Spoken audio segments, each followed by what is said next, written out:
Atos, capítulo 7. Aí o cabeça dos sacerdotes foi e perguntou a Estevão: Isso procede mesmo, caba? É verdade essas queixas que eles estão dando contra você, essas acusações? Nisso, Estevão foi e disse: Meus irmãos e os mais de idade, pai de nós, me preste bem atenção, escuta o que eu vou dizer. Oi, Deus na sua grandeza apareceu a Abraão, nosso antigo pai, antes mesmo dele morar lá nas terras de Harã. Isso ainda foi lá na região da Mesopotâmia, esse aparecimento de Deus a ele. Pois Deus foi e deu uma ordem a ele lá, disse: Saia da terra que você se criou, do meio dos seus familiares, dos seus parentes, e vá para uma terra que eu vou mostrar a você qual é. E Abraão foi. Só fez arrumar as coisas e partir. Saiu da região da Caldeia, do meio dos parentes dele, né? E foi residir nas terras de Harã. Ficou por lá. Aí quando o pai dele morreu, Deus trouxe ele para essas ditas terras que vocês residem nos dias de hoje. E repare mesmo, isso esteve dizendo aos cabos, né?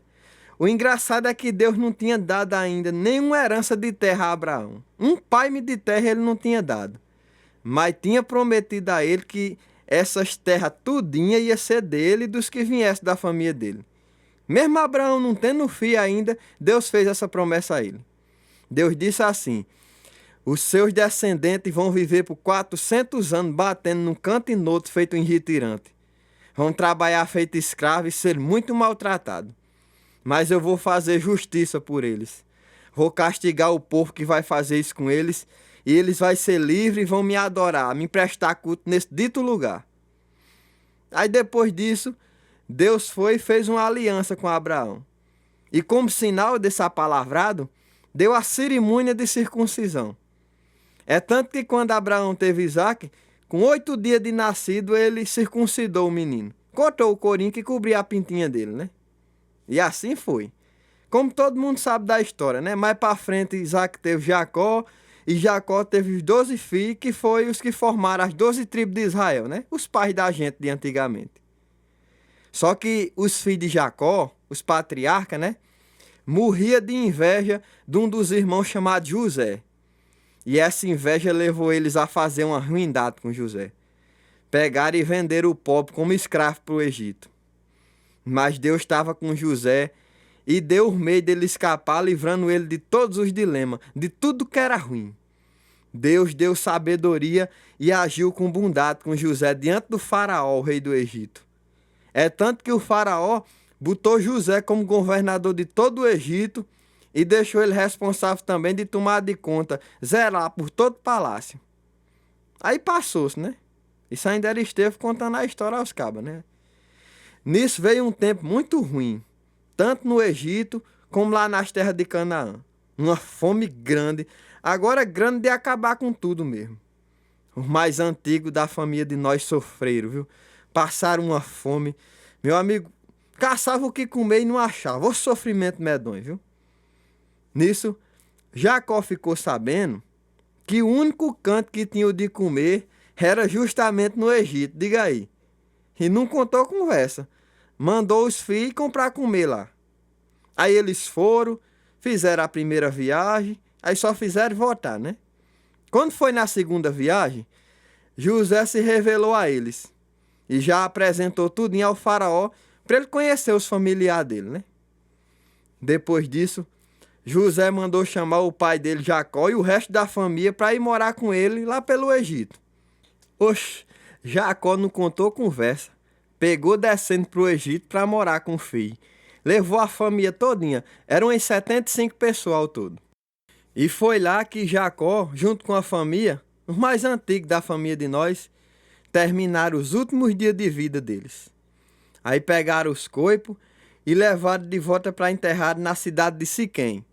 Botaram os corpos numa catatumba que o finado Abraão, que era da família deles, né? Tinha comprado aos filhos de um homem chamado Amor. Por um tanto lá em dinheiro. Aí botaram eles lá. Nisso, quando estava chegando o tempo que Deus ia cumprir a promessa que tinha feito a Abraão, o nosso povo já tinha aumentado e muito no Egito. Era só nascendo gente E já era uma multidão tão grande nesse mundo que era ver as estrelas do céu. Gente demais mesmo. Nisso, outro rei tomou de conta do governo do Egito e não sabia nada da história de José. Homem, não sabia nem que ele tinha existido. Pois esse rei maltratou tanto nosso povo, explorou mesmo. Aí foi e obrigou os pais a enjeitar as criancinhas recém-nascidas, que era para os bichinhos morrer tudo abandonado. Estevão deu prosseguimento, né? Disse: aí no tempo desse nasce de criança, Moisés veio ao mundo, nasceu. Uma criança muito mimosa, meninão bonito, chega era rosado, cheio de saúde diante de Deus. Mas aí Moisés foi criado na casa do pai dele por 3 meses só. Mó da pressão que tava, né? Os pais foram obrigados a enjeitar o menino. Só que a filha do faraó achou ele e adotou. Criou Moisés como se fosse seu próprio filho, com amor de mãe mesmo. Aí educou o menino, colocou na escola dos egípcios e ele aprendeu toda a sabedoria e se tornou muito grande, muito poderoso, tanto nas palavras como nas coisas que fazia. Aí passou-se, né? Nisso, quando Moisés inteirou 40 anos, um homem feito já, ele teve vontade de visitar os parentes dele, os israelitas, né? E foi. Quando Defé se deparou com aquela cena. Deixa que era um egípcio que estava maltratando um irmão dele israelita. Nisso Moisés, quando viu, frechou de lá e fez justiça com as próprias mãos. Para defender o israelita, foi e matou o egípcio. E no pensar dele, os outros israelitas, os irmãos dele, né? Iam compreender que Deus estava usando ele como um meio dele se salvar. Mas foi o contrário. Eles ficaram foi contra Moisés. É tanto que no outro dia já, Moisés em visita por ali de novo, né? Viu 2 israelitas bolando no chão, agarrados, numa briga feia. Aí foi tentar apatar, né? Dar uma conversada para ver se acalmava os cabas. Ei, ei, ei! Pare com isso, rapaz! Precisa disso não, me esfria a cabeça. Vocês são irmãos, por que é que vocês estão dando um no outro? Nisso o caba que tava dando no outro, deu foi um empurrão em Moisés. Pega o beco daqui que tu não tem liderança nenhuma aqui não. Quem foi que botou você de juiz pra querer vir resolver as coisas aqui, hein? Que é, vai me matar também? É como tu fez com o egípcio ontem? Rapaz, quando Moisés ouviu isso, fez carreira de lá das terras do Egito e foi lá pras bandas de Midian, outra região lá, né? Ficou morando por ali como retirante e foi pai de 2 filhos. E Estevão ainda deu prosseguimento, né? Contando a história pros cabas. Isso era ele falando para as autoridades ainda. Disse. Aí quando passou mais 40 anos, que Moisés já estava com 80, né? Ele estava por ali, pelos catingotes do deserto, por perto do Monte Sinai, uma serra que tinha lá. Quando der fé, ele viu aquele arbusto, como se fosse um pé de jurema pegando fogo. Agora era cada labareda de fogo, chega e estralava. Deixa que era um anjo que tinha aparecido a Moisés. Rapaz, Moisés ficou bestinha com aquilo, admiradozinho. Aí foi se aproximando para olhar mais de perto. De repente ele escutou a voz de Deus dizendo: eu sou o Deus do mais antigo da sua família. O Deus de Abraão, de Isaac e de Jacó. Menino, Moisés, velho, quase cai para trás. Chega, ficou branco no medo. Era tremendo, feito vara verde. O medo foi tão grande que ele não tinha coragem nem de levantar a cabeça para olhar. Aí o Senhor Deus disse: tira as alpargatas dos pés, porque esse canto que tu tá pisando agora é terra santa. Eu, todo o tempo, tenho visto a pressão, o sofrimento que meu povo vem passando nas mãos do Egito. Eu escutei o gemido, os gritos de socorro deles, e desci do céu para acudir eles. De modo isso, eu tô enviando você de volta para lá, pro Egito. Vá. Aí Estevão foi e disse: tá aí, repare mesmo. Esse mesmo Moisés que tinha sido enjeitado pelo seu próprio povo quando disseram: tu não tem liderança nenhuma aqui não. Quem foi que botou você de juiz para querer vir resolver as coisas aqui, hein? Pois foi esse dito Moisés que o anjo falou com ele no arbusto, que foi enviado pelo próprio Deus para liderar e libertar o povo. Ele tirou o povo de lá da escravidão, fazendo muitas maravilhas, muitos sinais na terra do Egito, no Mar Vermelho e nos catingotes do deserto durante 40 anos. É esse mesmo Moisés que disse aos israelitas assim: do meio dos nossos irmãos, o Senhor Deus vai levantar um profeta igual a mim, ele então irá chamar. Moisés também estava na grande reunião do povo de Deus, os mais antigos da família de nós, quando o anjo falou com ele no Monte Sinai. Isso no meio dos catingotes do deserto. E ali mesmo, no alto dessa serra, Moisés recebeu as palavras que dão vida para modo passar elas para a gente. Mas os mais antigos da família da gente fecharam os ouvidos e não quiseram receber. Eles enjeitaram Moisés e os coração e o pensar deles se voltaram de novo para o Egito. Pois disseram a Arão: ei, a gente quer que você faça para nós deuses que vá na frente da gente guiando nós. Porque esse tal de Moisés aí que tirou a gente do Egito, nós não sabemos nem de vida o que aconteceu com ele. E assim, eles modelaram uma imagem no formato de um bezerro e mataram animais em sacrifício a ele. Fizeram logo uma festa, uma algazarra grande.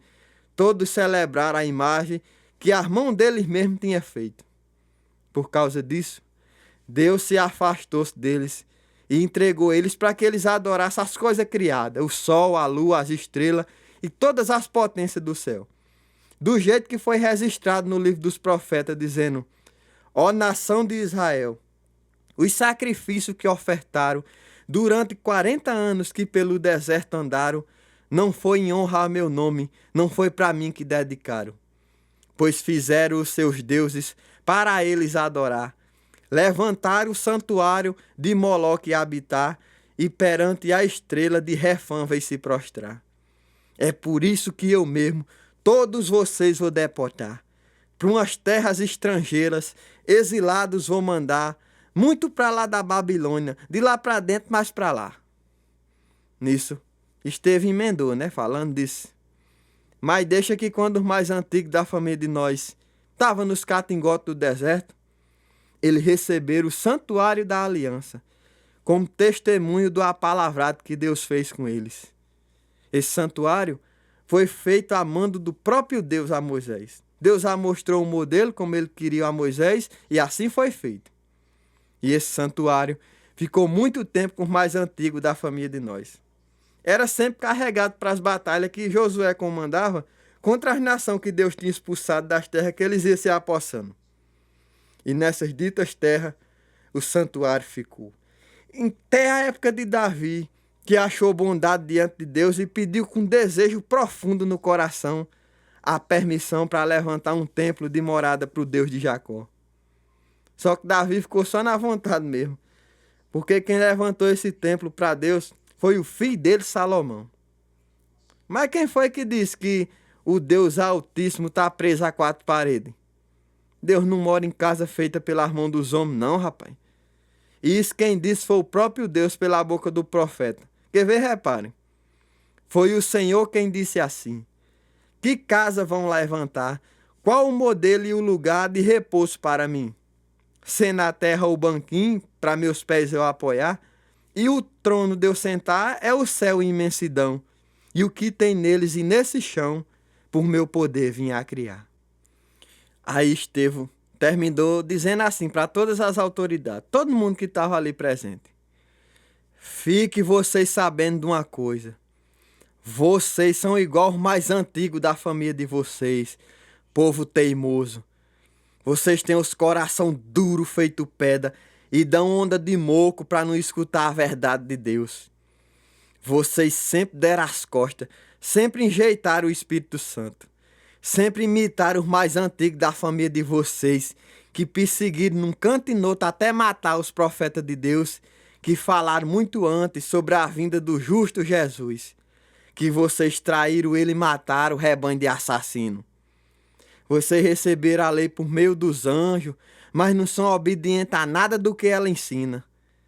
Rapaz, quando as autoridades ouviram as palavras de Estevão, cegaram de tanto ódio, a raiva era tão grande que ele chega a ringir os dentes contra ele. Mas Estevão, cheio, governado pelo Espírito Santo de Deus, levantou a vista para o céu e viu o brilho do Deus glorioso e Jesus em pé no lado direito de Deus. Aí foi e disse: Pia, Pia mesmo, eu tô vendo o céu rasgado em duas bandas e o Filho do Homem em pé no lugar de honra, do lado direito de Deus. Nisso, eles botaram as mãos nos ouvidos para nem escutar. E nos gritos maior do mundo, frecharam tudo de uma vez só em cima de Estevão. Aí saíram arrastando ele pro lado de fora da cidade. E os acusadores dele, né? Tiraram as caponas e deixaram um rapazote por nome de Saulo tomando de conta das roupas. E começaram a matar Estevão na pedrada. E tome pede em Estevão. E ele era orando, dizendo: Meu Senhor Jesus, receba meu espírito. Aí, buf, caiu com os dois joelhos no chão e deu um gritão: Oh, meu Senhor, não culpe eles desse pecado, não. Aí só fez apagar e morrer ali mesmo. Já o Saulo tava era por lá concordando com a morte de Estevão.